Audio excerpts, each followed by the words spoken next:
امیر تو مگه کونکش، مگه بازجو خبرنگار، مگه رزوانی بودی؟ سلام قدیر، بعد 68 سال کیرخر کیک جلوته، توشم بمب از طرف بن لادن اینا، خارکسه بگو بینم وصیت آخر چیه؟ قدیرم تسبیح تو دست.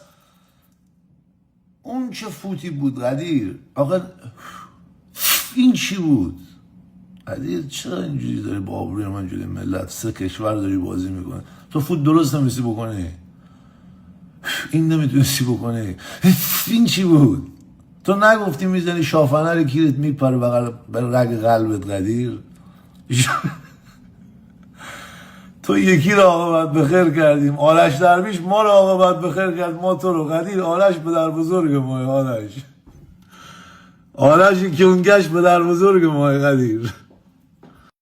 آره بعد یکی دیگه پدرجان کی با تصویر میره آقا تولد؟